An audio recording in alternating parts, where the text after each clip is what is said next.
A Fox News contributor may have nuked her career yesterday during Donald Trump's Army Parade with an appearance that is being described as intoxicated and with the phrase 3 martinis. I have the must-see video that the internet is talking about today and her own self-incriminating post for you next. The person rumored to be under the influence while on screen is Rebekah Koffler. I was not familiar with her, so I looked her up on X, and her bio says, best-selling author, intelligence officer, persecuted by the deep state U.S. spy agencies, host of Censored Not Silenced, No One Owns Me, My Intel Analysis. No one owns me is a curious claim to make, but it makes more sense when you see this post from Susie Rizzio that is also context for this story. She said, well, this isn't a red flag having Rebekah Koffler, a Russian-born intelligence officer who's clearly intoxicated, talk about Trump's parade.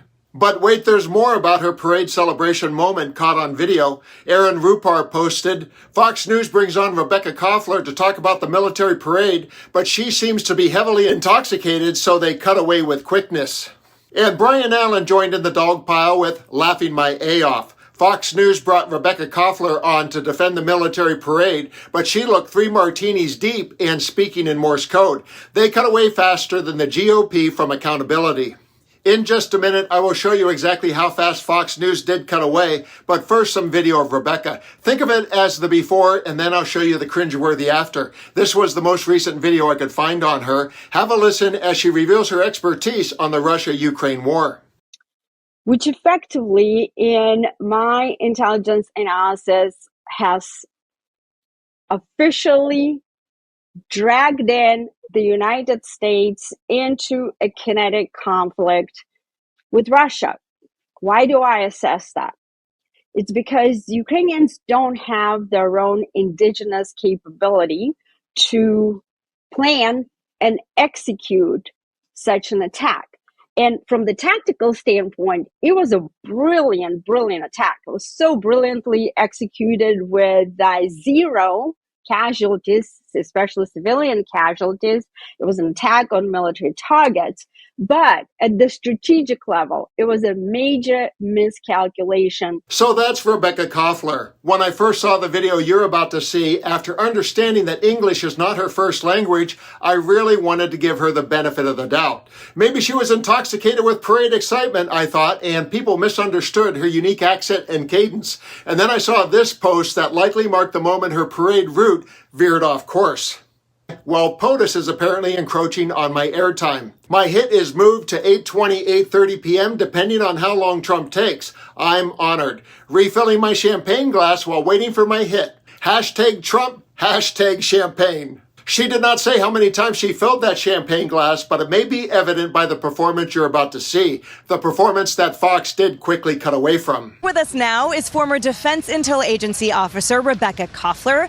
Rebekah, what are your thoughts tonight on the incredible symbolism and the messaging that we saw here tonight from the Commander-in-Chief on the Army's 250th birthday? I am so excited, Emily and Lucas Tomlinson, everybody, this is incredible. Finally, the United States is back. I want to really thank all of our Army, Navy, and Air Force officers who have been sacrificing their lives, literally. Their families have been contributing to the mission. Most of the time, for the past quarter of a century, because of the mismanagement of the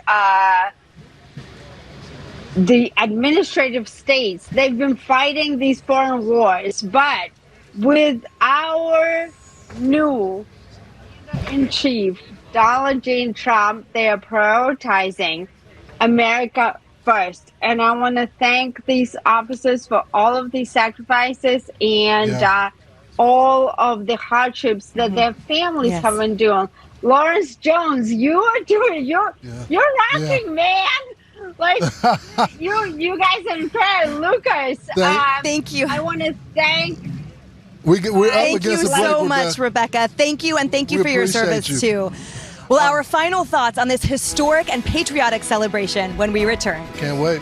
At the time of this report, I could not find a statement from Koffler or Fox News explaining that debacle, so you can decide for yourself as the world moves on to more pressing matters. But I think we can agree that her undignified performance is somehow appropriate as part of our undignified president's birthday. And in closing, I offer this mashup of Gavin Newsom perfectly describing the painful appearance of Trump's parade, paired with Trump appearing pained at his parade. It's a vulgar display. It's the kind of thing you see Kim Jong-un, you see it Putin, you see it with dictators around the world that are weak and just want to demonstrate strength. Weakness masquerading as strength. To fet the dear leader on his birthday, what an embarrassment. Honestly, that's about as small as it gets. How weak do you have to be to commandeer the military to fet you on your birthday in a vulgar display of weakness? That's Donald Trump.